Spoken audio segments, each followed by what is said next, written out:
La radio est une imagination. jàngeen jëf yéen auditeur u iRadio 90.3 di leen wax ne rek dal leen jàmm seen biir émission pencum ndaw ñi tey jii nag di àllarba ñaar fukki fan ak ñett ñu si waxtaanee li nga xam ni moo di citoyenneté maanaam nekk ñi nga xam ni wala boog doxalinu ñi nga xam ni ñoo di askan wi rawatina citoyen yi comme ni ñu ko xamee ngir waxtaanee lu ñu mel saa su ne dama si ànd ak Seydina Aba Gueye mu nekk sama wet Seydina Aba ñu ngi lay nuyu. maa ngi lay fay mi ngi Maram Ndiaye. ngir waxtaanee ak li nu mel nag dañ si dalal Mouhamadou Moustapha Sylla moom mooy commandant bu ñu toftal si njiital service civique national commandant Sylla ñu ngi lay nuyu fii si iRadio 90.3. mi ngi Maram maa ngi leen di nuyu di leen fay di nuyu auditeurs yëpp. si kanamam nag ñu ngi fay am beneen kàngam muy maître Moussa Diop di njiital kër gi di Dakar Dem Dikk suñu nee Dakar Dem Dikk nag xel yëpp day dem si daanaka lu ëpp li nga xam ne moom la askan wi di jëfandikoo mu doon moomeelu askan wi comme nañ ko waxee léegi si li nga xam moo di bande annonce bi maître Moussa Diop auditeur yu iRadio ñu ngi lay nuyu. monsieur Guèye monsieur Ndiaye maa ngi leen di nuyu sénégalais yëpp ñuy déglu di nuyu monsieur commandant Ndiaye bi fi Sylla bu fi toog et di leen rafetlu également ci invitation bi ngeen invité waa Dakar Dem Dikk pour wax ak askan. waaw tey li tax ñu tànn citoyenneté dañoo gis ni période tension bu amee muy tension politique muy tension sociale maanaam dëkk bi bu xawee am pëccoxoo ci wàllum politique dañuy faral di cibler ay biens yoo xam ne maanaam loo xam ne moomeelu askan wi la noonu nañ ko mën a jàppee ndax du nguur a ko moom du homme politique moo ko moom mais ku ñëw da ngay jàll bàyyi ko fi da nga koy jëfandikoo jàll bàyyi ko fi moomeelu askan boobu nag nga xam ni saa yu pëccoxoo amee dañuy faral di ko song wala ñu koy yàq wala mu am yu ci jëm moo tax ñu jël décision waxtaan sunu biir xam ni jot na ñu waxtaan ci ndax ndaw yi tamit la ñuy jiital bu dara xewee ndax mosuñu gis ab pa di dem di songu bus wala ab pa dem di songu benn édifice public loolu tax nag ñu libale sujet bi ci benn terme boo xam ne dina englober yëpp muy la citoyenneté à l'épreuve des tensions politiques ak sociales mi ngi Maram Ndiaye nag xaw ma noo koy faram-fàccee ci wolof. waaw maanaam jamono ji nga xam ne rek comme ni nga ko tënkee léegi réew mi commencé na metti tuuti ñu ngi jëm say élection am na ñu am ay naqar saa su ne ñuy wàcc ci tali bi ana ban comportement la nit ñi war a amee. ba xam politique bi daf leen a ëpp doole ba nga xam ne dañuy fàtte ne lii alalu askan wi la du alalu nguur loolu la ñuy faram-fàcce si biir émission bi tey ji nag Seydina Aba Gueye wax na ko saa su nekk dañuy faral di daral ndaw ñi mais dañ leen di fàttali rek ni émission bi yëfu ndaw ñi lañ ciy waxtaanee yenn saa yi dinañ am ñoo xam ni dañuy yor mbir yu nga xam ni ndaw ñi la soxal mais ñoom duñu ay ndaw looloo waral tey ji ñu dalal fi maître Moussa Diop dalal fi également commandant Sylla alors commandant laaj bu ñuy njëkk a samp si yow la jëm suñ ne citoyenneté nga bëgg que ñu bëgg rek nga faram fàcceel ñu ko ngir askan wi xam ana lan lay tekki. waaw sama nuyoo d'abord dafa gàttoon d'abord ma leen di féliciter ci seen rajo bu bees bi di leen ñaanal ngeen jëm kanam mais mënuma waxagum te awma pensée pieuse ndax depuis des années maa ngi liggéey avec la presse ngeen may ma ñaanal ki nga xamante ni jóge na fi muy El Hadj Sidi Lamine Niass ak ki nga xamante ni mooy Bachir Kounta ndax nekkoon nañ ñoo xamante ne ak Ben Bass yàgg naa liggéey ak ñoom yàgg naa nekk seen consultant ma ci profiter donc ci antenne bi ngeen ma jox pour siggi ndigaale seen njaboot siggi ndigaale également maa rajo wax ngeen aussi dañ toftal nit ki aussi bu toftalee dafa am ci koo xamante ni ci moom la topp mais profiter également ci antenne bi di leen wax ne service civique national ki ñuy wax colonel Kisma Sow moo ko moom moo fa nekk comme directeur du service civique national man maay adjoint mais ñun nag ay militaires lañ yoo xamante ni dañu détaché au niveau du ministère de la jeunesse de la construction citoyenne et la promotion du volontariat pour ñu jàppale leen ci lépp loo xamante ni dafay dem ci civisme citoyenneté mais aussi ci symbole de la république maanaam lii téye réew citoyenneté bi nga wax nag dinaa ko gàttal tuuti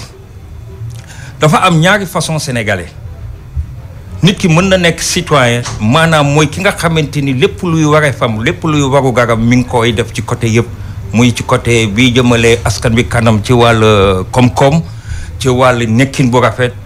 ak ci wàll bu élection jotee mu dem voté ji maanaam di remplir ay devoir civique am xool li nga xamante ni askan bi moo ko yelloo mu koy dox loolu moom dañuy wax un citoyen boo xamante ni am na lu ñuy wax civisme dinañ ci ñëwaat encore ci kanam tuuti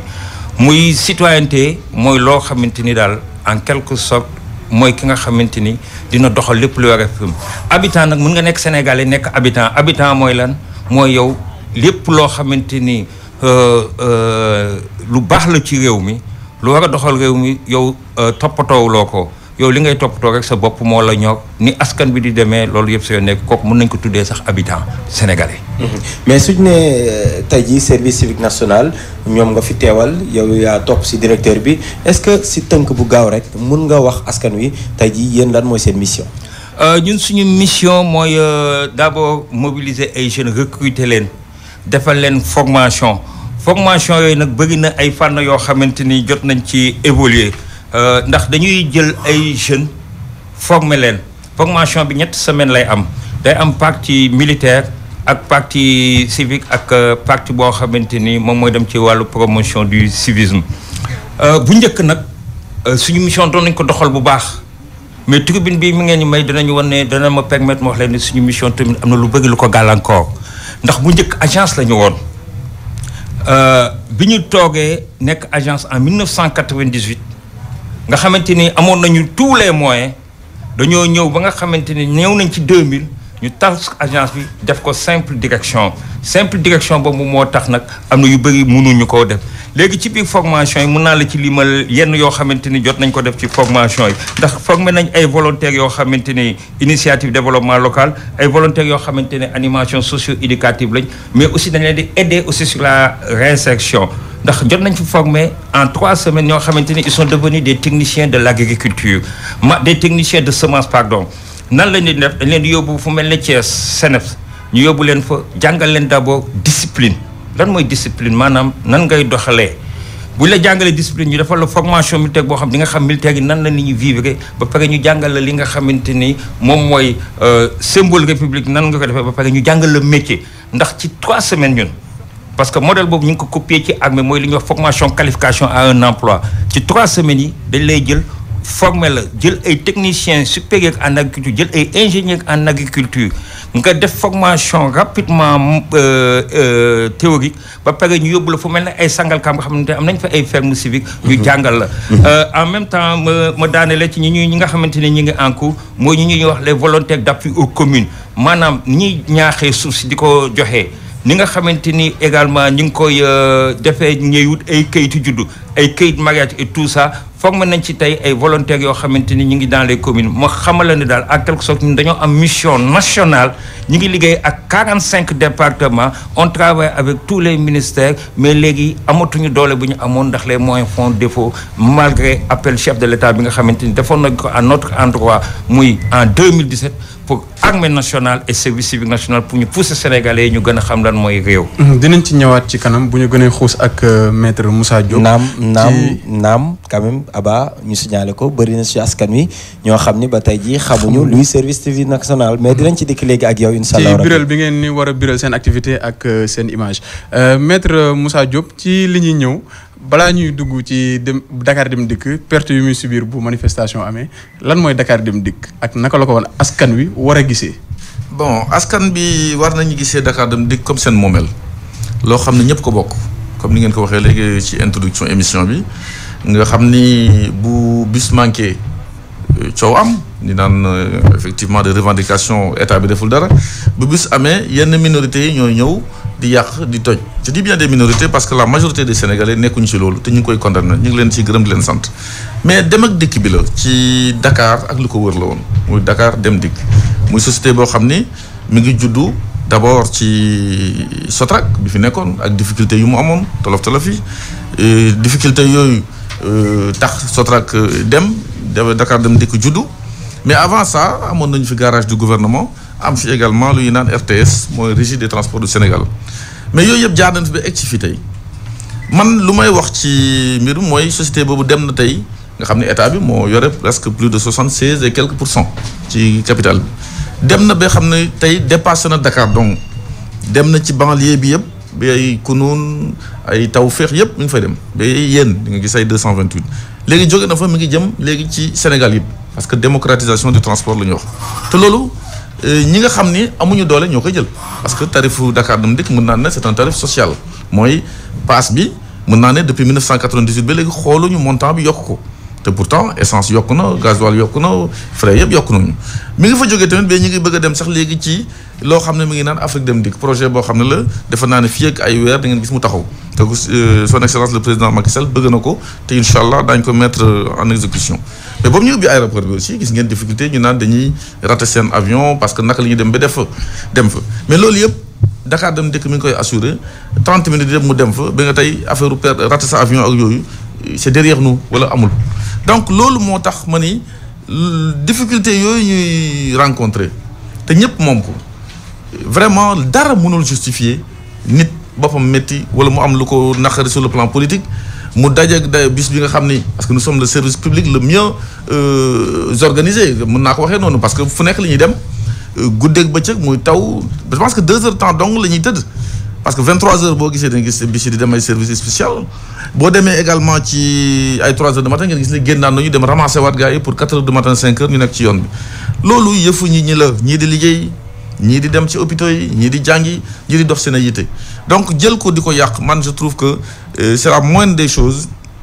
yoo xam ni Sénégalais yi war nañ ko condamner te ñi ngi koy def rafetlu wuñ ko kenn rafetlu ko parce que bu manqué comme ni ma la ko waxee ñu kaas mais bu amee ñu toj donc je pense qu'il y a un problème de civisme comme ni nga ko waxee léegi à régler.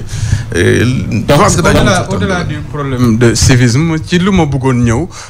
Dakar Dem Dikk comme ni nga ko waxee dafay résoudre problème yu bëri mi ngi jàppale nit ñi ci seen mobilité loolu kenn warantewu ko def na tamit ay progrès au niveau structurel ak au niveau des équipements au niveau de la couverture du territoire d'accord nañ ci mais li tax ñu koy toj yaakaaroon ni dafa am facteur boo xam ne toj moom kenn mënu ko nangu kenn mënu ko rafetlu mais tamit dafa am facteur yoo xam ne ci bus ak ci service public dafa lu am loo xam ne neutralité la war a nekk équidistance entre politique beeg yooyu mais dañoo gis ni bisu Dakar Dem Dikk dañ ko peinture marron beige si Ablaye Wade bleu jaune la woon ñu bëri naan waruñu peinture moomeelu askan wi ci couleuru parti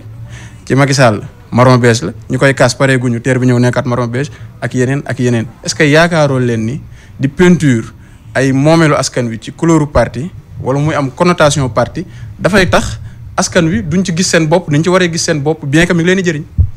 man j'ai communiqué naa ci lu bëri Sénégal ci côté boobu parce que du tey la ñu commencé wax depuis 2016 15 yéen nga xam ne yéenay taskatu xabaar yi wax ngeen ci ñëw ngeen seet si te man musuma bis ngeen ma laaj may esquiver wala may bañ a expliquer wu man je suis très pressé même d'aller m'expliquer toujours devant la presse ngeen sax nee na je parle beaucoup mais il faut que ñu leeral yëf yi gis nga affaire couleur li ñu ko war a dépasser léegi mooy problème lu ñu am solo mooy utilité mbir mi parce que couleur dëkkul fenn tey da ngay dem ci këru diw il est apolitique nekkul benn politique nga ñëw këram fekk fa par exemple couleur fauteuil marron beige exemple te loolu li ma lay wax ne xam ngeen ko bërki démb j'étais sur une chaîne télévision mercredi dernier le journaliste était en marron beige et pourtant il n'est pas du tout politique am na moment yoo xam ne fan léegi dañuy bëgg a wax daal yenn couleur bu ko kenn solti man je trouve que dama lay wax rek. parce que question j'ai compris mais aussi leer tamit baax na si parce que comme exemple yi nga xam ne moom nga ñu tàmbalee jox c'est diamétralement opposé parce que suñuy waxtaan tamit dañuy xalaat mentalité bu sénégalais yi di doxalee fii Sénégal lañ nekk gis nañ ni comme nu mu ko waxee parce que ce n'est pas une première ñuy attaquer ay bisu Dakar Dem Dikk avant votre arrivée jamonoy Abdoulaye Wade dañ ko doon gis même Sotrac ba mu fi nekkee ak couleur bu mu yoroon couleur parti bi fi nekkoon la mais est-ce que jàpp nga ni tey jii fekkoon bis yi nekk na par exemple couleur Sénégal dinañ leen attaquer. mais version rouge. oui. J'attendais ça bëgguma la si woon jiitu. je parle aussi devant un homme de loi qui est là. Avec le décès de l'étudiant Fallou Sène ñu koy regretter fourgon de police boo xam ne version rouge lañ ci def dañ ko taal am na wala amul. pourtant version rouge la c'est-à-dire que ñenn ñi bu ñu amee problème lu état bi moom la ñuy attaqué kooku benn exemple buy wan ne ñii di naan version rouge ñii di ko taal du loolu la ñuy gérer di xam ne kii état loolu du état avant lan doon xool SO moo doon c'est effectivement immatriculation oto yi nga xam ne état la ñu taal ko yu weex la woon pourtant ñu jógee foofu léegi AD bu ñu gis AD jour nu mu tudd manifestation di koy taal kooku je vous le dis muy Dakar Dem Dikk muy keneen ñu jëlati bisu oto fourgon police version rouge avec les étoiles ñu taal ko mais loolu gis c'est pas ça le problème moi je pense que comme nu ko commandant waxee il faut que ñu tàggat gune yi am na lu mu wax léegi yenn saa yi ñu ngi leen jël former leen pour une semaine yenn saa yi 15 jours mais moi je pense que war nañu xool plus loin que ça ndax lan li ñuy def baax na mais defe naa ne question de moyens wax nañ ko parce que temps yi nga xam ne ñun boobu ñu ngi nekkee plus jeune que ça mu nekk service militaire obligatoire ñu jàpp leen yóbbu leen pendant 1 an yooyu ñu nekk fa bu ñu génnee l'esprit militaire dana la empêcher ngay toucher à un bien public quelle que soit la couleur une semaine doyul mais ñoom problème budgétaire la ñu am donc dañuy ñaan état bi ñu gën a rallonger budget yi xam ni le comportement des jeunes c'est pas lié à des couleurs. dinañ ñëwaat ci li nga wax léegi parce que dafay am importance ñu ñëwaat si mais je pense que sans su question bi tontooguñ ci ba tey Maître Moussa Diop suivre nañ la avant Macky Sall di falu. suivre nañ la dégg nañ li nga doon wax rupture yi nga bëggoon ak yëpp ñu ngi ko doon suivre parce que on était jeune on était bien impliqué dans la chose publique ñu ngi doon déglu rupture yooyu gis nañ bi nga ñëwee bopp Dakar Dem Dikk loolu lañ la njëkk a reconnaître li nga doon prôné nga def ko Dakar Dem Dikk moo tax mu réussir mais question bi ñuy posé mooy d'accord nañ ni kuy toj xoolul couleur peut-être dans un premier temps xoolul couleur day xool bien public mais dañu ne bien public yi ñuy peinture marron beige temps Abdoulaye ñu ko doon peinture jaune bleu est-ce que du exacerber le ressenti des populations pour ñuy attaquer bien yooyu ce qu'on voudrait savoir c'est que Maître Moussa Diop yow en tant que homme d'État hors appartenance politique est-ce que gisoo ni ñu jël bien public yi di ko peinture couleur yoo xam ne même bu dul vert jaune rouge ay couleur neutre la sensibiliser population yi ba nga xam ne connotation politique bi couleur bus bi di am parce que qu'on le dise ou pas qu'on le reconnaisse ou pas marron beige ko xool sa xel ci APR lay dem. bon yéen ci yéen la man je vous dis moi parce que bu ngeen ma poser cette question moi j'ai une manière de répondre. man dama am ay conviction rupture yi nga doon wax moom laa mës a gëm ba léegi. rupture yi boobu ma ñëwee aussi dans la maison on l'a fait j'ai trouvé une maison la plus syndiquée du Sénégal moo fait et puis salarié également au niveau sédentaire mooy CDI du Sénégal très politique mais yenn je pense que yenn détails yi dañu koy dépasser lu ma la wax léegi. posé nga ma question mais tontu naa la mais li ma la tontu mënoo ko dindi aussi mu nekk vert jaune rouge mu nekk beneen couleur bu seen bopp tàngee il touche yéen may posé léegi tout à l'heure am na li ñu doon wax léegi ci concernant des abribus qui sont en cours d'installation seen agenda n'a rien à voir avec l'agenda électoral je vous le dis parce que bu ñu jëlee projet yu mel noonu di ko exécuter c'est parce que pensé na depuis 1 an et quelques ces abribus là yi nga xam ne ñu ngi koy posé en vert selon certains parce que c'est un produit spécial on verra bien si ça résiste à quoi que ce soit bu ñu ko bàyyee nii sax ñenn ñi bu ñu ko bëggee toj dañ ko toj amul vert jaune rouge amul marron amul vert amul bleu amul jaune moi je pense que lu ñu war a def mooy wax nit ñi mën nañu manifester y a des pays les bus sont aux couleurs à des couleurs yoo xam nañ ko mais bu ñuy manifester je vois bus bu ñëwee gars yi xàlli mu jàll ñu continuer seen manifestation parce que lii day jox raison état bu leen joxee autorisation de marche ou de manifestation ñu toj beneen yoon ñu refuser leen ko je pense que man presse bi lu may wax chaque fois mooy yéen ñii leen premier qui parce que yéen est en train de justifier indirectement leur comportement parce que bu ñu amul argument sax vous êtes en train de leen jox ay argument il faut dire à tout le monde hors de question de toucher le bien public de quelque couleur que ce soit. mais bul ne presse bi indirectement dañ ko justifier mi ngi Maram Ndiaye préciser na ko quand on est dans cette émission ñun li ñu Mame Less Camara jàngal dañuy wàcc au niveau du CM2 pour être compris de tout le monde et le raisonnement du Sénégalais lambda c'est que bus marron beige la c'est pour ça qu'on a posé le problème mais on a commencé par condamner toute destruction du bien public voilà. Mais tamit c'est un problème qui se pose que les Sénégalais posent aussi. Man, je vais vous dire une chose aussi juste pour terminer en quelques 15 secondes. Les commandants de l'armée sont en beige couleur fii li nga ko fekk balaa après di ñëw il est là devant moi il est où le problème. mais Abdoulaye ni ñu wax ñi dëgg c'est que tamit xam nga question yi balaa ñuy jàll ci commandant question yi am na ñoo xam ne bu ñu ko jëlee du sotti parce que commandant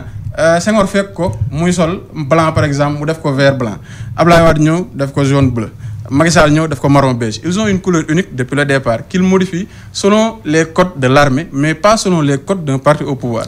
léegi commandant ñu ñëw ci yow ma bàyyi la ak mi ngi Maram Ndiaye. tout à fait maintenant commandant suñu déggee li nga xam moom la maître Moussa Diop wax par rapport ak bis yi nga xam moom la ñuy attaqué pour rappel également bëgguñu rek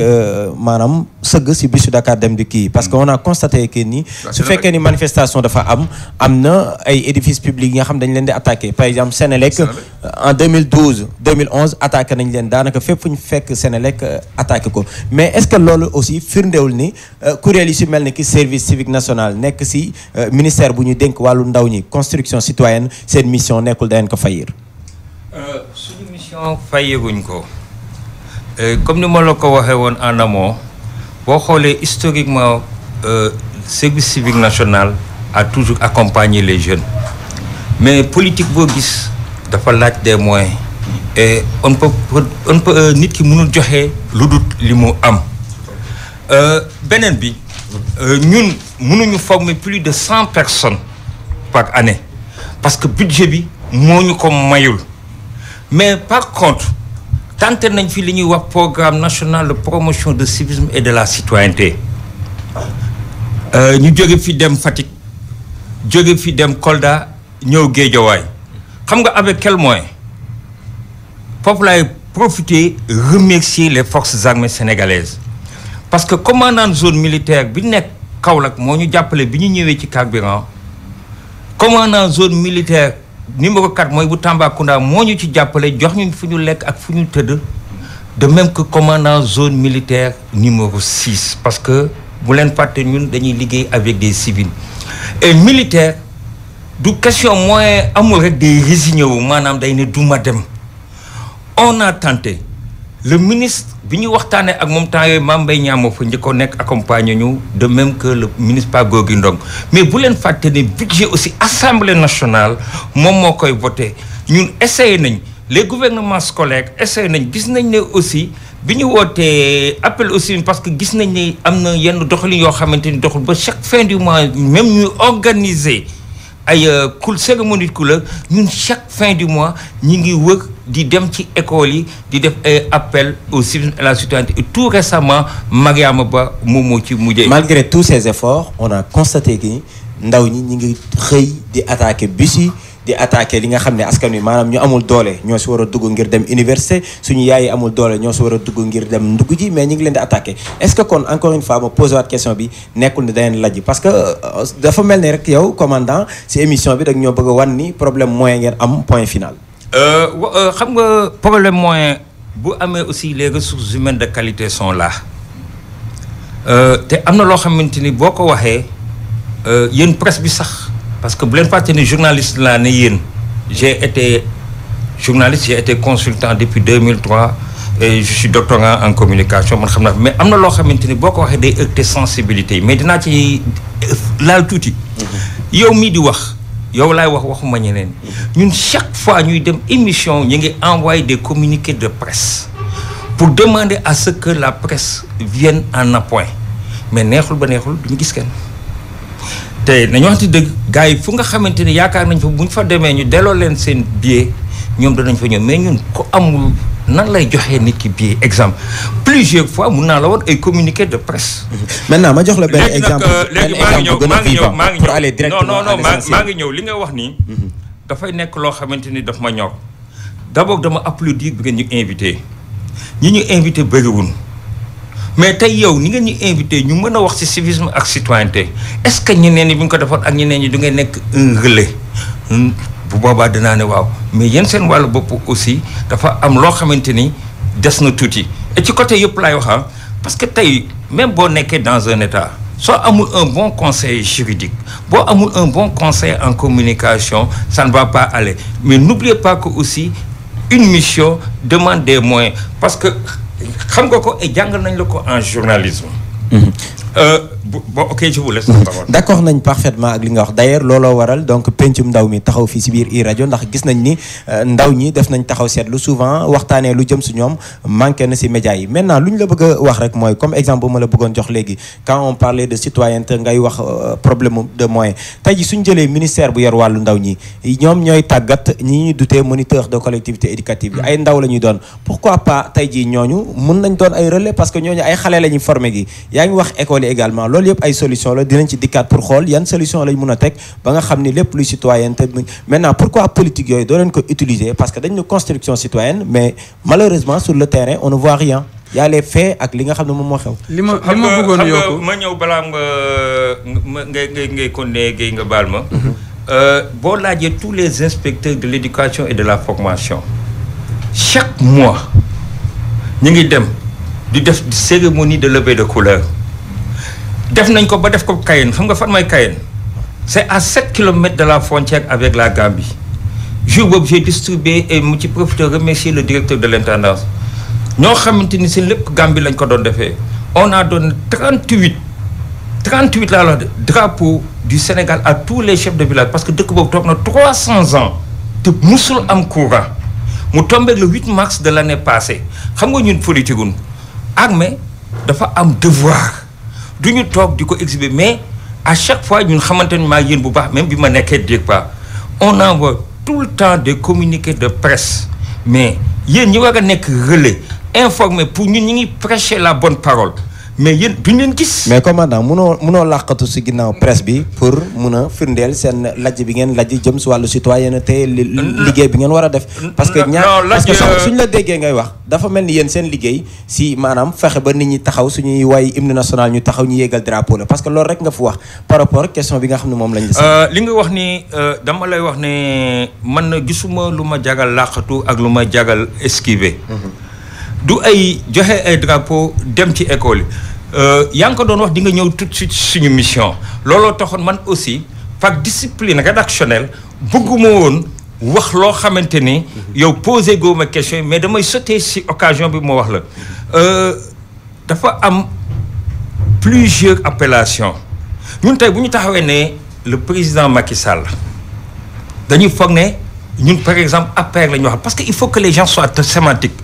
Moi, militaire, quand je dis le président Macky Sall, son excellence, je m'adresse au chef suprême des armées. Je ne m'adresse pas à l'autorité. Parce qu'il faut que nous chargé qui dirige la paix. Je m'adresse à celui qui est chargé de gérer les forces de défense et de sécurité, mais aussi de veiller sur la discipline. Parce que Boulen Fatene, la violence, est avec moi qui am droit. amul keneen ku am état ci côté boobu droit ñun actuellement avec le ministre Pape Gorgui Ndong on est en train d'attendre pour kii bi organiser waat encore loi sur le civisme et la citoyenneté parce que am na benn proposition bu ñu def pour que ñu mën a nekk agence ñi ngi xaar que le décret sorte parce que am na benn loi bu ko war a modifier li ñu waroon bind nañ ko ça est sur la table du gouvernement mais aussi dama leen di wax ne le chef suprême des armées nous a instruit en 2017. J'exhorte les forces armées sénégalaises et le service civique national à amener les Sénégalais à mieux aimer le pays et à respecter les symboles de la République. daanaka 2 ans 3 ans ngi daanaka thème yëpp su loolu lay. maa ngi ñëw c'est parce que xam nga tey dinaa ci xuus sax parce que dama doon xaar ba ñu gën a sori parce que tey suñu sport national du làmb. suñu sport national du football. suñu sport national mooy réewande. nañu waxante dëgg. c'est le constat. le constat est général. tey di nga gis ay attitudes yoo xamante ne nit ñi duñ ko condamner mais dès qu'il y a vengeance ou bien dès qu'il y a mort ñu mel ni société civile ak ñenn ñi ñoo wax ci mi ngi mel ne tout récemment et j'ai apprécié Babacar Ba bi nekk ci affaire forum justiciable bi mu ñëwee wax ne ñiy wax ne dañuy pousser les gens à la haine mais j'ai applaudi parce que waruñu toog rek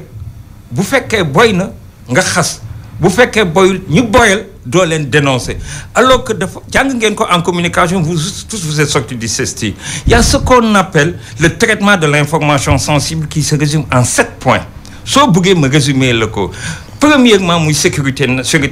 nationale beneen bi muy protection de la morale et de la réputation d'autrui beneen bi moom mooy lan l'autorité et l'impartialité de la justice et cetera mais tey boo xoolee thèmes yi ñuy def yëpp est-ce que rajo yi convention internationale yi nga xamante ni ñoo nekk au-dessus de nos lois est-ce que ñun presse bi d'abord ñu ngi koy respecter je doute du ma leen attaquer même parce que attaquer sa bopp la j'ai aussi un profil j'ai aussi un statut de journaliste mais am na ci loo xamante ni tey suñ ko defoon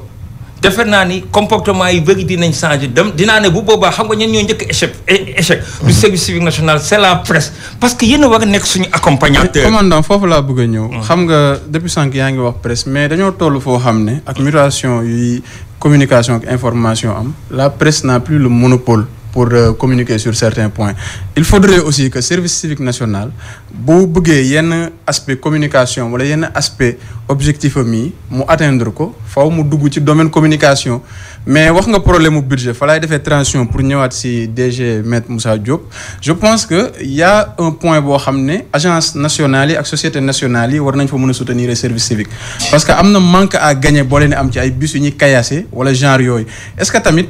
dans votre politique parce que déviation yi c'est pas une solution c'est pas des solutions pérennes. Est-ce que dans votre politique am mënoo leen intégrer option boobu am peut-être si seen RSE wala genre yooyu noo leen déployer woo pour jàppale service civique national ba yenn valeurs yi mu mën ko véhiculer parce que moom wax li mu wax am na muy ressources humaines de qualité mais ils n'ont pas les moyens. parce que jafe-jafe tamit soo ko bëggee saafara dafa naan da ngay dem sa racine ba. dëgg la moom laa wax léegi rek te moom dafa naa ne introduction bu mu joxoon leer na question de moyens la te loolu xam nañ ko le service militaire obligatoire bu mu dañee man j'ai vu la dégradation du comportement et la violence di gën a am ci Sénégal ailleurs dans les autres pays c'est pire mais ñun c'est vrai que pays de paix la mais on voit qu'il y a une dégradation beneen affaire am na aussi mooy xale yi nekk ci mbedd bi à cet âge là ñu dëkk ci mbedd màggee ci mbedd bi rek bu ñu màggee je pense que là c'est en danger c'est pourquoi mesure bi état bi jëloon pour dindi leen parce que suñu leen dindi ci mbedd bi fa ñu def leen feneen man je pensais à des internats yoo xam ni ñu mel na ñoom commandant Sylla ñoo leen di yor le matin ñu jàngal leen le soir ñu jàngal leen métier la fin du mois cette famille ñëw gis leen dugal leen ci bis yóbbu leen delloo si leen des choses comme ça c'est des propositions qu'il faut faire des moyens moi je n'exclus pas parce que maa ngi gérer loo xam ni xam ngeen ni c'est très sensible fu nekk lay dem à n'importe quelle heure mu ngi dox pourquoi en temps de paix mooy amul benn problème politique bis ñu ngi dem kenn du ko toj malgré la couleur mais bu politique amee rek élection ñu jóg di toj il faut ñu wax tamit ñi nga xam ni seen ay ndaw lañu ma les hommes politiques il faut qu'ils soient responsables man nekk naa fii laa jàng ci réew mi bee ma toll fenn doog fi génn mais fii laa jàng ci réew mi grève naa fi def naa fi lu nekk j'étais au lycée Faidherbe de Saint-Louis musuma toj bis musuma xalaat fa ñu tojee bis fu koy def du ma ko fekkee fu ma gis ku koy def naa téye sa loxo mais pourquoi cette dégradation de comportement ci nga xam ne bii yéen ñi sax nañu xaw violent maintenant da ngay gis sax. damay génn ci benn. mais commandant souligné na ko te loolu c'est un peu grave aussi. c'est grave nee na xam nga Sénégal ñu ngi doon wax matière première politique la. moom léegi nee na réewande tamit dafay am assise boo xam dafa. doy waar bari na fi moom laa bëggoon dugg léegi parce que du ma wax réewande sax mais je vais le rejoindre indirectement. Regardez le comportement par exemple ci circulation bi. moindre des choses gars yi génnee jaas yi génnee yat génne lu n'importe quoi lu ñu am tournevis di xeex ci diggu télé bi te pourtant ñii nga xam ne ñoo fa nekk di xeex ñoom ñoo war a gën a nekk fair play en matière de conduite parce que ñun la ñuy soxla les usagers surtout transport en commun taximan yi maa ngi leen ñu ngi may dégg maa ngi leen di ñaan parce que man tamit si transport laa nekk mais man sama chauffeur yi di dawal képp ku ci def loo warul def boo ñibbisee foofu xam nga lu lay xaar. donc di fàttali donc yéen ñi nga xam ne yéen a ñuy déglu si biir bus Dakar Dem Dikk ak taxi yi ñi ngi waxtaanee lii ñu duttee citoyenneté di si dalal Mouhamadou Moustapha Sylla di commandant bu topp si directeur bu service civique national ak njiital kër gi di Dakar Dem Dikk di maître Moussa Diop suñuy identifier ñi nga xam ne souvent ñoom ñooy attaquer les bus ou bien les édifices ràññee nañ si ñaar ñun étudiants yi. beneen bi mooy politique yi maanaam ndaw politique yi léegi yaa ngi koy wax léegi mais est-ce que tamit parce que au-delà nga nekk directeur Dakar Dem Dikk am nga casquette politique boo sol keroog sampoon nañ fi waxtaan ak Seydina Aba Gueye muy école du parti est-ce que loolu tamit bokkul ci cause bi laataa ñuy ñëw nga wax ñu ñaata bus ngeen yàqule. bon je pense que avec projet bi nga xam ne état bi jël na ko ci benn projet mu indi juróom-ñaar fukki ñeenti téeméer ak juróom-ñaar fukki juróom bus mooy 475. yu bees te parce qu'il fallait renouveler le parc dafa manqué woon nit ñi di taxaw longtemps ci arrêt yi loolu état def na devoir am loolu ba mu amee également dafa naa ne perte nañu ñaari bus yoo xam ne dañ ko lakk benn bi à hauteur de Grand Yoff la woon je pense que mois de septembre 2017 ci ay manifestations yoo xam ni opposition bi plus particulièrement les amis de Khalifa Sall. Je pense que l'affaire même décision bi daañu ko rendre ci fan yi où son garde-corps est mêlé. Je tiens à le préciser parce que c'est une chose réelle, hein. Je ne fais pas de la diffamation du tout. Deuxième chose, te loolu di nga koy ñaawlu ko parce que vraiment bés boobu mënoon a ñàkk. Deuxième kii bu ñu mooy keroog à Malika il y a de cela une quinzaine de jours fekk nañu benn bés boo xam ne mi ngi gaar ci terminus bi terminus à 50 mètres fu ñi nekk ñu ñëw jaar ci ginnaaw comme bidon bu mel nii jël pont bëtt ko sotti taal le temps que les gens se rendent compte jël nañ seen scooter dem nañ seen yoon. L'enquête est en cours yooyu lu ñu yàq. Mais le des li mooy yi nga xam di nga ko day romb ñu sànni ci xeer comme keroog fii à côté de chez vous ci face encore toujours permanence au quartier général bu Khalifa Sall xale yooyu téye nañ leen tey famille ay regret rek la ñu am dem gendarmerie jéggalu même les hommes politiques yoo xam ne ci ñooy seen ay kilifa comme Moussa Taye s'est prononcé ne nañuy def indulgence à leur égard parce que ci groupe boobu comme ni nga ko waxee étudiant am na étudiant xam ne ay bac plus 3 bac xam nga man je demande que ñu gën leen tàggat toujours dans le sens de li ma daan wax léegi école du parti bi am na si solo parce que léegi amatul école du parti. te boobu responsabilité des hommes politiques c'est totalement engagé parce que jamono ji dañoo seetlu dara mi ngi Maram Ndiaye su lu ñu ko def nañ ci émission boo xam ne ci loolu rek lañ doon wax muy école du parti moom lañ ubbee émission bi premier numéro bi si loolu la woon lu tax ñu def ko parce que beaucoup de jeunes s'engagent dans la politique de plus en plus d'ailleurs mais le problème mooy da ngay dugg ci parti politique les idéaux les valeurs duñ la ko jàngal mais on t'utilise comme un bras armé même wax nga ko léegi am na bac plus 3 am na bac plus 5 on t'utilise comme un bras armé bu mouvement amee yaay jiitu bu lacrymogène dalee leader politique bu dugg otom ñibbi yow nga nekk fa di ràjji boo paree sa waa kër am problème loolu tamit c'est la responsabilité des politiques de tout bord nag qui est engagé. parce que actuellement il est en train de il a cité par exemple à 2 reprises ndawu Khalifa Ababacar Sall mais tey jii gis nañ tamit non seulement ñi nekk au pouvoir en 2011 ñoom ñoo nekkoon seen position mais bu yàggul dara gis ngeen ndawu APR yi également bien vrai que boo ko APR donc allié nga fa mais gis nañ ni donc ñëpp la comme. mais waa COSER dañuy xeex rek COSER mënuñu am bureau dañuy xeex rek moom mooy seen identité waaw. dama ne les politiques aussi ont leur responsabilité dessus parce que boo gisee ñi booy xale yi di dugg ci politique kon ñu bëri aujourd'hui dugg ci politique te yàlla xam ne lu ñu war a njëkk jàng mooy les statuts du parti le règlement du ñu ko jàng koo ci laal xamul sax luy comment ça fonctionne lu ñu xam mooy l'histoire de masse jaay doole bomber le torse faire des meetings politique du meeting rek meeting jaay kii la démonstration la on n'a pas besoin de ça nit boo amee programme bu leer pour concourir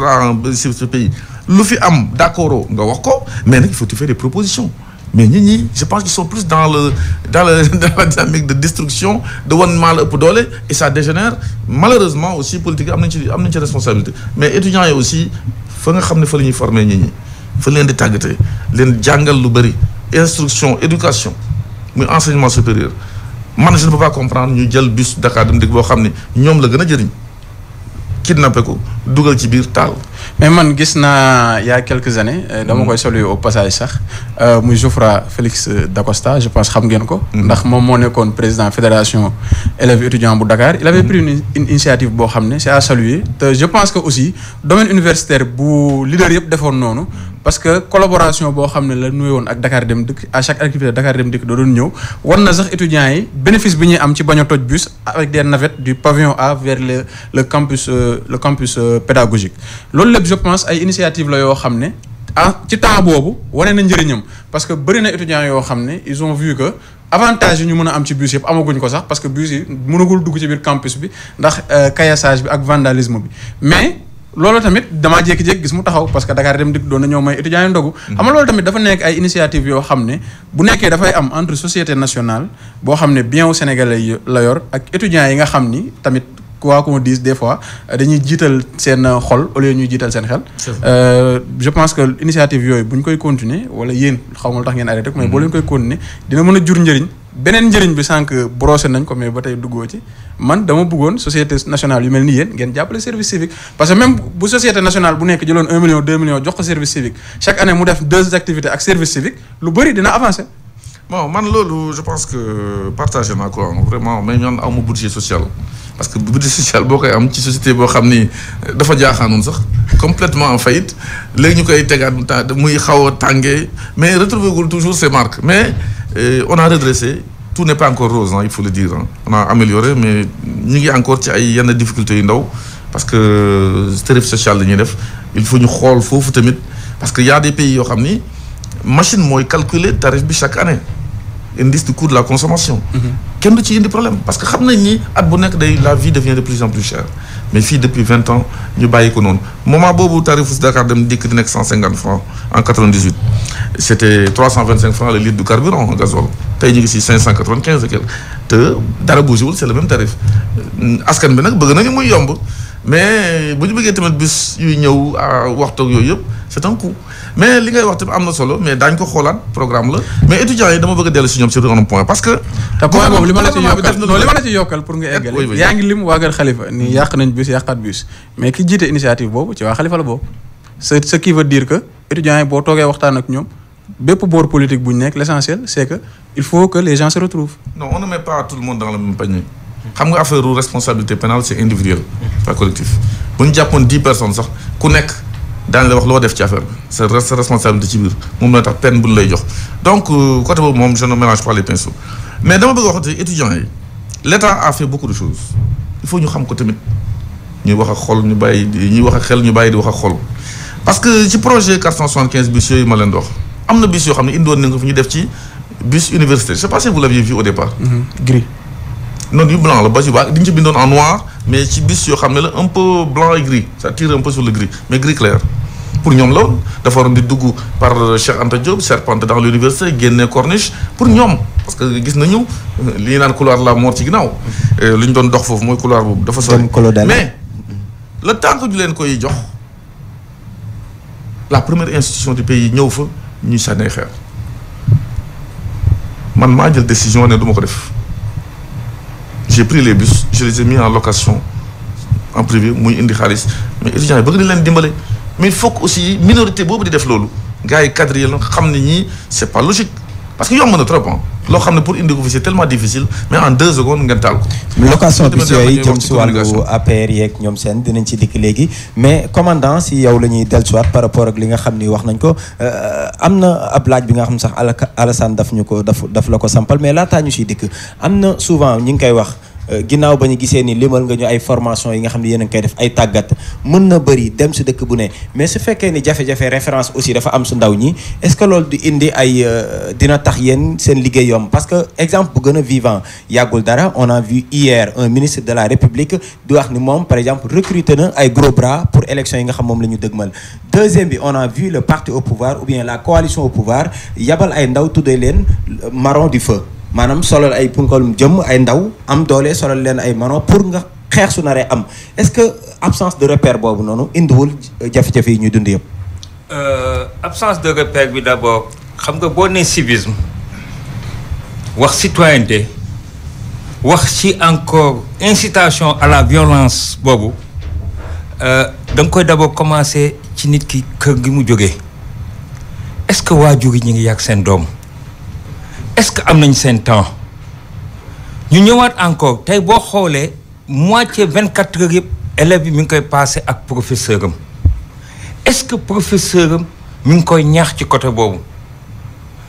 tey ci li nga doon wax mu ñu rebondirat un peu sur la question précédente ñun chaque année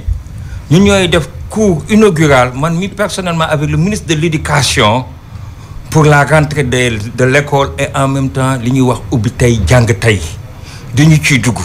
mais tey jamono ji dañoo toll foo xamante ni secteur yëpp dañ ko agressé muy côté politique muy côté économique muy côté social muy côté yëpp te lenn waralu ko lu dul jikko yi nag lan mooy problème nit ki suñ la yarul seen kër armée sax mënu laa yàq nit ki bu la professeur bi yarul mënul am loogi nag loolu moo indi sànq ma ne léegi sport national bi moom mooy indiscipline lan moo ko mën a fay du question muscler les bras parce que tàq wax ngeen ko ci affaire politique bu njëkk politique débat d'idée la woon man bi ma nekkee xale j'étais intéressé ndax dama daan suivre yenn émission yoo xamante ni amoon na bala ngeen baal ma comme émission yi ñuy wax peut-être sur l'éducation te ay émission yi nga xamante ni doon nañu wax génération 80 ñuy wax ay génie en herbe léegi les raisons sont tellement dañ leen a agressé ba nga xamante ni xale yi xaw nañ manque repère boo xoolee ci journaux yu mel ne Soleil comme ay Bara Diouf dañ doon def ay éditorial bi yu nga xamante ni daana permettre nit ñi ñu ci servir de référence ñuy toog aussi ñi nga xamante ni ay géwél lañ parce que géwél yi aussi nit ñi quelquefois duñ leen may nopp géwél tamit daana toog daal di delloo nit ci fa mu jógee parce que àdduna ñetti phase la démb tey ak suba et maa ngi liggéey au nom de quelle valeur tey politiciens yi seen bopp am na côté boo xamante ne am nañ ci responsabilité historique parce que yaa ngi gis drapeau Sénégal ñu ngi leen naan vert lii la jaune lii la lu est-ce que xam nga première connotation bi lan la looloo tax ñun suñu rôle am solo muy programme civisme et citoyenneté le sens politique du drapeau Sénégal xam nga mooy lan il y avait une division de 3 partis avant les indépendances muy bloc démocratique sénégalais muy parti sénégalais d'action socialiste ak muy mouvement populaire sénégalais kii moom moomoon jaune kii moom moomoon rouge kii moom moomoon vert ak hologramme bi ci nekkoon éclatement fédération Mali am les politiciens sénégalais ont su se retrouver à l'essentiel tey Moussa Diop bu nekkee politicien mu am idée bu muy défendre waru ko tere kenn koo xamante ni nekk na ci beneen parti bu ngoonee ñu toog mën a naanandoo ataaya échanger ay idées daa nga gis aussi une élégance républicaine ndax nit ñi yagoon nañu ci jom yagoon nañu ci sutura yagoon nañu ci teggin may dem ci teggin bi nga xamante ni même côté religieux am na ci solo tey boo jëlee man murit la mais boo jëlee tey ku mel ne maam Alaaji Malick te maam Abdou Aziz Dabakh yàlla nañu ko yàlla fayal nee na papam maam Alaaji Malick jàng na juróom-ñaari at alxuraan jàng na ñett at teggin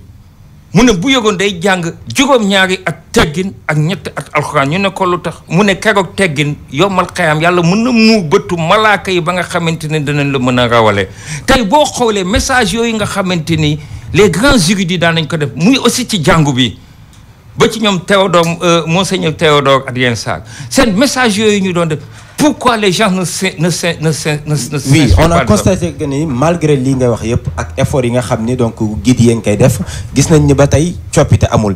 mooy ñëw si laaj bi nga xam ne moom lañ sampoon léegi mooy tey ji est-ce que tamit si wàllu saafara yi laataa ñuy ibbi antenne bi si 88 628 38 38 nekkul tamit pendant vacances yi am na 3 mois yi nga xam ne ndaw ñi dañuy taxawaalu dañuy nekk si nawetaan bi sànq maître wax na ko buñ dañ doon wax jël ndaw ñëpp yóbbu leen si armée bi mais est-ce que pourquoi pas pendant 3 mois dëkk bu ne armée bi dem fa ñu jéem a xool naka la ñuy tàggatee ndaw ñi si wàllu yooyu. xam nga da ngay d'abord jéem a xool lan mooy problème mu xale yi ba ñuy jël géej gi.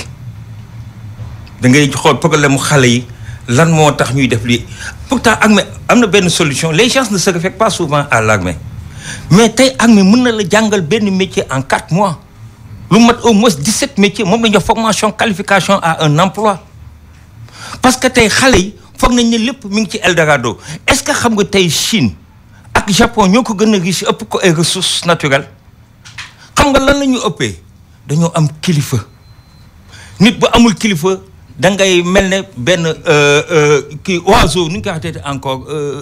picc boo xamante ne amul ay plumes on a besoin de discipline. te gis nga Sénégal ñu ngi foo bu dangereux même à travers les réseaux sociaux et la presse. mooy saaga yi ak xuloo yi. xam nga îlot de frustration yooyu. xam nga même mu ñëw xam nga lu. teg foofu sa baaraam tuuti rek ñu déglu ki nga xam moo nekk si téléphone bi di leen fàttali yéen ngi déglu seen émission pencum ndaw ñi ñu si dalal maître Moussa Diop ak commandant Mouhamadou Moustapha Sylla nekk service civique national salaamaaleykum kilifa gi. salaamaaleykum. soxna si ñu ngi lay nuyu. maa ngi di fay. tur bi ak fan ngay wootee. man madame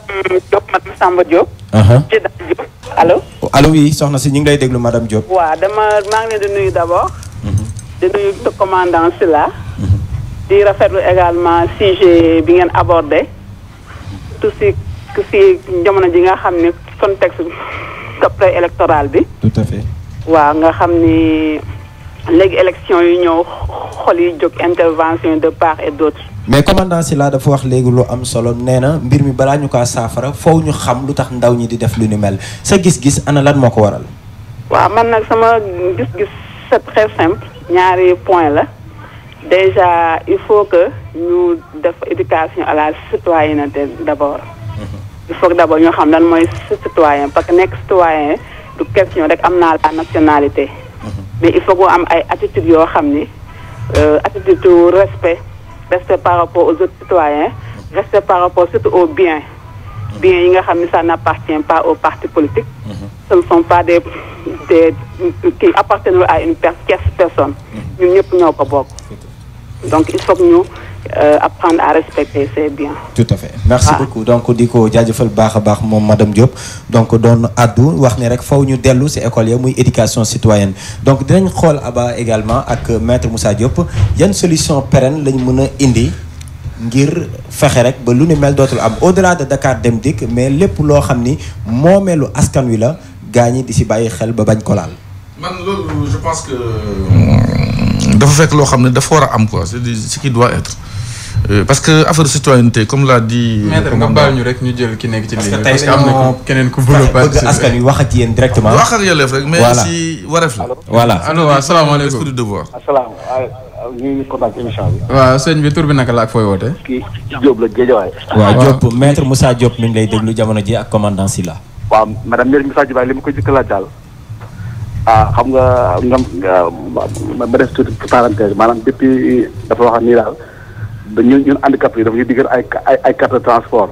laaj ñu suñu carte d'identité ak suñu certificat égalité des chances war na ñaari at waaye kenn lépp wu ñu firiwuñ ñu la. loolu daal maa ngi xam daal ni ko ay centaine de handicapés déposé na foofu seen carte d'identité ak seen photocopie carte d'égalité des chances mais ba léegi kenn joxu leen ay titre de voyage. d'accord waaw loolu moo la waaw. d'accord waaw Diop ñu ngi lay sant di la gërëm ci participation bi ak ci laaj bi ñu bàyyi maître mu tontu ci. waaw léegi lu ñu doon wax léegi après ma revenir tout de suite sur la question. mu xam ni auditeur moo ko wax. man je pense que de solution bi mooy ñu dellu ci aux fondamentaux ñu jox un peu plus de moyens ñi nga xam ne ñoo war a jàngal gars yi xale yi dès le bas âge parce que éducation mooy ciment lu des yëpp voilà bu dëgërul dès le bas âge bu màggee loolu lay màggee te xale yi nekk ci mbedd bi aussi faut ñu génne leen ci mbedd bi état bi commencé woon na di leen génne affaire bi demul ci kanam mais ci côté boobu war nañ ci dellu ci waat parce que wénul continuer c'est pas possible. parce que la pédophilie xam nga li may wax mi ngi fii am na moment boo xam ni amoon nañ fi loo xam ne moo doon Ebola man xale yi nekk ci mbedd mi laa gën a yëkkati. même dans les maisons les enfants ne sont plus en sécurité. ne sont plus en sécurité je pense que aussi ñi nga xam ne aussi ñoo yore daara yi di jël xale yi di leen kii ci mbedd bi di leen yalwaan loolu état bi war na si jël ay mesures. loolu dama koy wax te de ñu ngi war a jël ay mesures. malheureusement am na benn programme bu ñu fi initié woon mais amul suivi. maintenant rapidement ñu bàyyi la nga tontu laaj bi parce que gis nañ ni tamit nga posé woon acte bu am solo. maanaam ñi nga xam ne ay waylaago lañ am possibilité du liggéey si bis yi. wala boog di si dugg sans jafe-jafe mais di bis yëpp gis nañ ni ñoom ñoo am. solution yooyu ngeen indi woon rampe yi mais également nga tontu si laaj bi nga xam ne moom. xam nga lu duuf ci Sénégal ci problème yëpp xajul ci cinu Dakar Dem Dikk.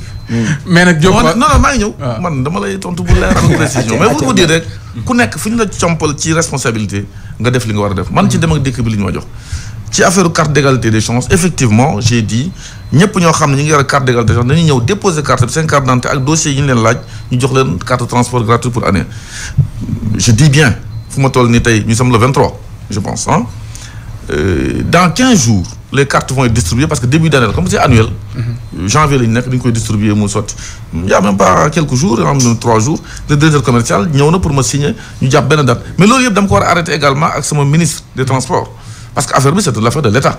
moo tax date bi ñu bëgg a jàpp ak ministre su ma gisanteeg moom rek incha allah defe naa mi ngi ñuy déglu seen carte yi pare na daal leen ko jox incha allah dans un bref délai. incha allah rabbi Pierre mun nga dugal ki nekk ci ligne bi.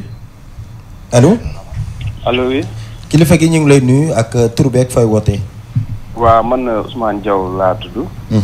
maa ngi woote Yembal maa ngi rafetlu seen émission. merci. maa ngi nuyu maître Moussa Diop di sama directeur mais aussi tamit di sama kilifa si wàllu politique.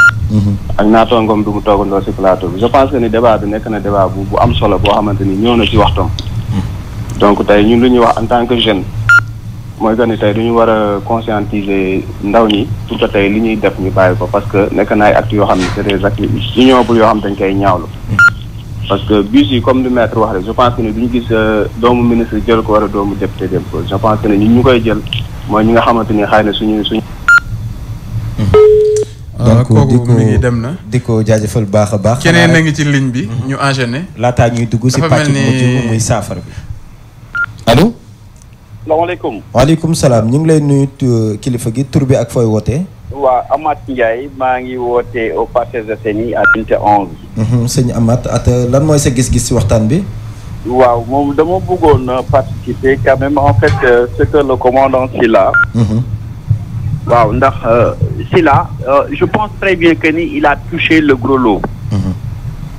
Parce que moi je dis que en fait on ne sait même plus maintenant où va-t-on le Sénégal parce que il y a plus d'éducation quand même. Éducation autant yow mi nekk di ci rajo bi yow mi di wax boo musaan gis sa maître sax bis tey boo ko gisee bu subaa boo wala nga gis muy doxee da ngay daw. Et maintenant quand on dit que par exemple quand tu pars à l'école on te dit que le châtiment corporel est formellement interdit. nga dugg daa ñu jàngal la duma la mais xale yar la xam. su fekkee yaruloo ko ci biir kër gi sa baay di jóg di dem di wuti dërëm. di dëkk di ñëw ci biir kër gi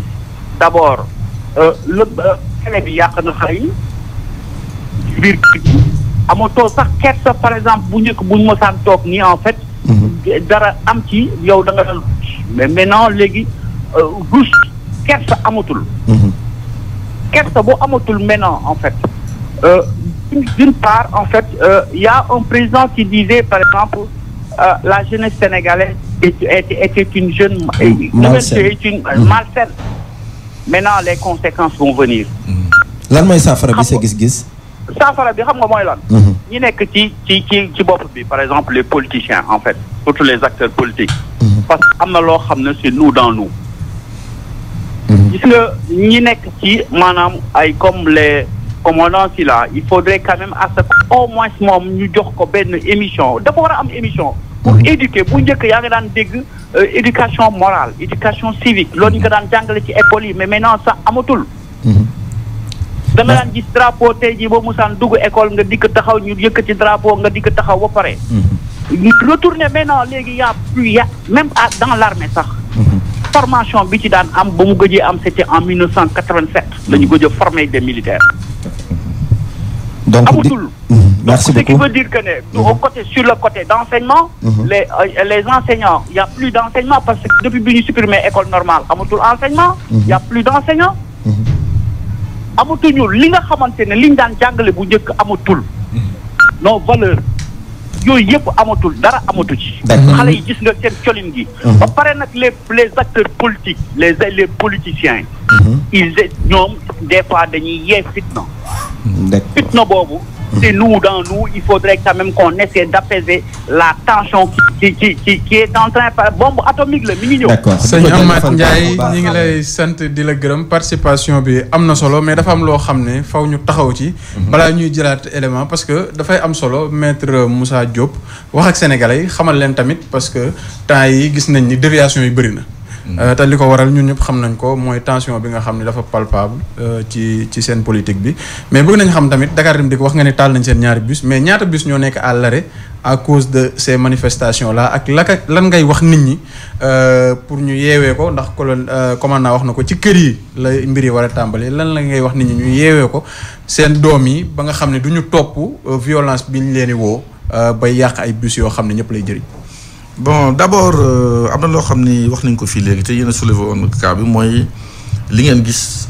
jour yi ñenn ñi jóg na tamit nee na dañuy créer ay autodéfense ak yooyu man ci nguur gi laa bokk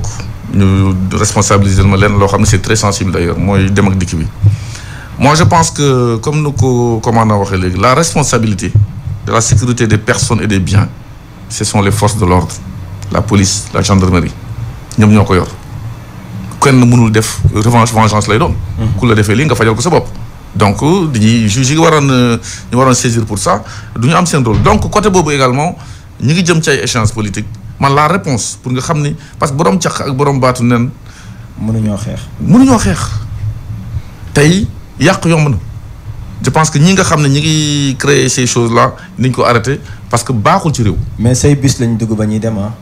bon inchallah mais li ma bëgg a wax daal mooy. dama ni borom marron di fa yooyu noonu say bus lañ dugg dem fi nga xam ne fa la activité bi doon amee également. dégg man dama lay wax. loo xam ni moom laa gëm. wax naa la man ko sax man conviction lay marché. nit ñi man d'accord ma ci sur la manière de répondre man su ma nee yoree nguur damay bàyyi ñi nga xam ne ñooy force de l'ordre yi ñuy régler ces problèmes là parce que sinon lu indi coow ci yenn dëkk yi rek ba mu tàkk c'est parce que dañ ko bëgg fajal seen bopp te loolu ñaan ñu ko yàlla Sénégal man sama position la léegi nag ci côté li nga xam ni moom ngeen di wax léegi mooy déviation du ñàkk parce que bu ñu waree yàq bus wala tension am fenn rek prévenir moo gën ñu jël université yi am problème ñu dévier ça moom Grand Yoff ça moo am yeneen zone ñu dévier mais je pense que déviation yooyu dana continuer waat bu affaire yi continuer parce que mënuñu dugal ci bus bu nekk benn policier xam nga loolu ñun am nañu ay agents de sécurité réseau yoo xam ne seen rôle mooy dissuasion mooy anticiper gis am nañu sécurité ci nu mu tudd encore surveillant réseau loolu yëpp am na solo mais tey mënuma la wax ne ni am na bus bu ñu jàpp ci dépôt bi ñu bañ a génn ndax ces événements amul benn jour keroog ba mu affaire yi amee j'ai préféré garder bus yi ba gis na muy demee ba ma gisee effectivement le calme est revenu ba ma gisee également que c'était une minorité moo koy def nar a pénaliser la majorité des Sénégalais j'ai donné l'autorisation ñu génne bus yëpp ñu ngi ci biir amul bus yu ñu tëj ci biir uniquement parce que on a peur que de quoi que ce soit je pense que les forces de l'ordre mais bus yi yàqu ci ñaata la toll yi nga xam dañoo toj ay verre wala nang 5 yëpp dafa naan c'est aux alentours d'ici am na ñoo xam ne mi ngi woon buntu IPG yenn fii si buntu benn quartier général fii. bon bi yeneen yi sur la VDN. laaj bi laataa ñuy dem si commandant laaj bi ab yóbbantele parce que laajoon naa sax ba xam bokk na si thème bi mais mënuma citoyenneté active la. maanaam ñu dëkkee fële sa Kolda ñoom nee nañ njëg li daanaka li ngeen fa def pour dem Kolda 14000 askan wi. dafa mel ni da ngeen ko defaree benn boor ñi nga xam ay néew ju doole nañ di ci mën a dugg fekk na ñuy dem Matam moo gën a jege ñoom 10 000 la ñuy fay. du woon benn parce que ñu ngi sant vraiment gouverneur central ak li nga xam ni pont Farafenni bi nga xam ne def nañ ko parce que tamit transport ñun du ñu gagné transport public perte dong la il faut le dire surtout bu fekkee ne public la avec pont bi nga xam ne ñëw na mën na fekk ñu daañu revoir les choses pour Kolda lu amoon solo mooy ñu démocratiser le transport gis nga Sénégal lu bees rafet lu bees mu am coow ba ñi ñu xam boobu ñuy def fii la Sénégal dem dikk am ñoo xam ni seen bopp rek lañ doon xalaat mooy les privés dañ ñëwoon du fi am coow nar fi am violence dañ naan du fi daw seen bakkan lañ ci teg il a fallu ñu forcer le passage dans l'intérêt des Sénégalais pour une chose deuxième chose mooy ñi ngi doon naan passe bi dafa ëpp 8000 fii 9000 fii mais tey est-ce que xam nga ni loolu test rek la woon pour les Sénégalais tey amuñu sax oto yu bëri pour yóbbu nit ñi tey pour dem Ziguinchor il faut attendre une semaine pour avoir la place parce que confort bi sécurité beeg yooyu ñu ngi xaw ma c'est du bois ou pas toucher du bois fekkee sécurité routière la ñu ngi ci parce que discipline bu am ci Dakar dem dik amul feneen parce que yeneen yi ngi may gis fii loolu tamit ñu ngi ciy waxte de boo xoolee ci suuf gis tali bi boo yëgdee sa bopp gis asamaan bi boo xoolee ci kanam gis ñu ngi ci takk xar modernisation bi dafa war a continuer donc te yooyu am na solo loolu comme niñ koy waxee saa su nekk sànq Abba am na lu mu si jot a wax dañ koy rafetlu parce que jot nañoo dugg si bus yi dem si dëkk ak dëkk donc loolu aussi dañ koy saluer duñu taxaw suñu jógee fii fu ñuy taxaw rek mooy fi nga xam ne fa la nit ñi di wàcc. damay yokk rek pour wax waa Vélingara jot naa seen lettre avant-hier. d'accord pétition yoo xam ne ñoom ñëpp ko signé commerçant instructeurs yeeg élèves yi yëpp neen dañoo bëgg Sénégal dem dik à Vélingara jox naa ko ki nga xam ne moo yore direction boobu ñu ngi koy étudier. d'accord am na bus yu bees yu ñëw. d'accord nag bu doon leen ay bus. waaw ñëw laataa ñuy ñëwaat si yow pour jeexal muy tour de table bu mujj bi. alors commandant tey jii yan solution nga gis ni suñ ko tegee waxuma ne dina dañ carrément mais au moins ndaw ñi dinañ fàttalikuwaat valeurs yi ñu doon wax léegi.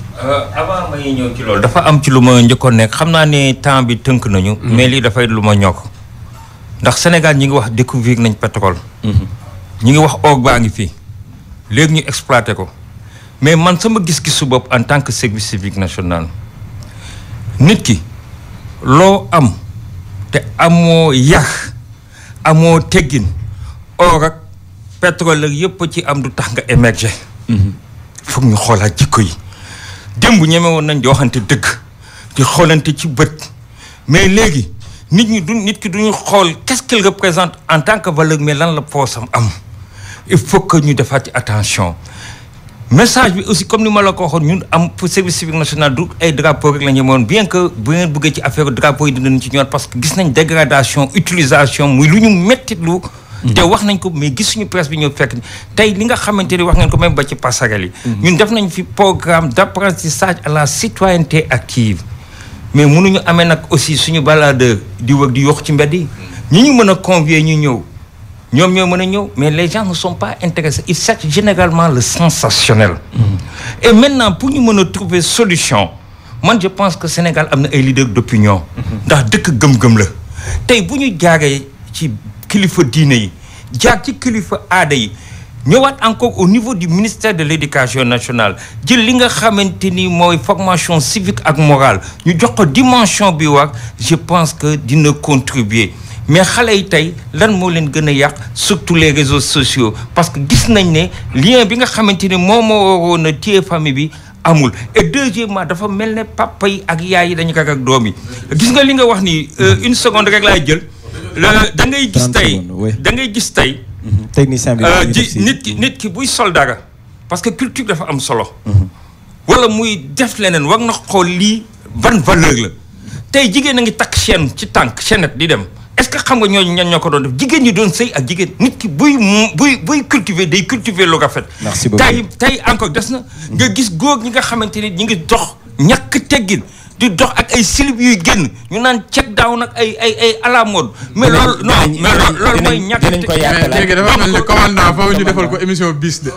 sànq am na ko ko doon ñaar mais fekkee amul question am nañu ci bëgg yokk loolu parce que li commandant di wax regarde les réseaux sociaux ce qui se passe fa la raay bi téene moi je pense que